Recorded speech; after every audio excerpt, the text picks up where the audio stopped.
As the NBA Draft Lottery celebrates 25 years tonight, it looks like Oklahoma star Blake Griffin will end up being the big prize. With its league worst 17-65 record, Sacramento has the best chance at winning the lottery and securing the draft rights for the 6'10 power forward.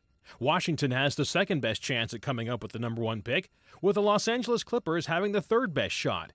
Whichever team secures the number one draft choice will more than likely use it on the AP College Player of the Year. I think Blake Griffin, I think he's the only guy you consider number one in this draft. I think the last couple of years there were, two guys who were being debated.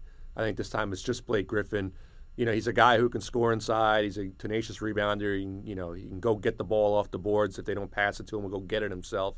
And, I think anyone who wins this lottery is going to think they have a chance to turn things around and kind of quickly, at least, depending on how bad the team is already. But they're going to make some kind of move up the standings because he's an immediate contributor in the NBA, I think. Talk about immediate contributors. Derrick Rose went first in last year's draft and went on to lead Chicago into the playoffs as the league's Rookie of the Year. Michael Beasley went second to Miami and helped the Heat reach the postseason as a member of the NBA's All-Rookie team.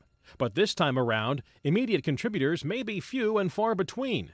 I don't think you're going to see guys going much past the first couple picks who are expected to contribute early on in the NBA. And like I said, the last couple of years, last year's draft was a pretty strong one. You had guys going 4, 5, 6 who still did fairly well. The year before, you had a pretty deep draft after Greg Oden and Kevin Durant.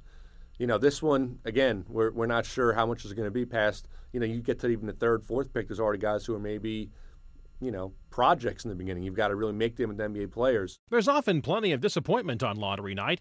In fact, not since 2004, when Orlando ended up with Dwight Howard, has the team with the worst record won the lottery. The lottery doesn't always help the team that needs it most. If you look at last year, Chicago, getting Derrick Rose number one, they had been in the playoffs 2 of the previous 3 years. Just they had a terrible year last year, and this year Sacramento they had the worst record. They do need the most help, and there are teams in the lottery who maybe just had one bad year here, but they're not that far off. A team like Washington, which has the second best chance, don't forget it was a perennial playoff team before Gilbert Arenas got hurt. So, if they were to get the number one pick, they don't really need it probably, but if they do, look out. Could be a very quick turnaround in Washington. In all, 14 teams will take part in tonight's lottery in Secaucus, New Jersey.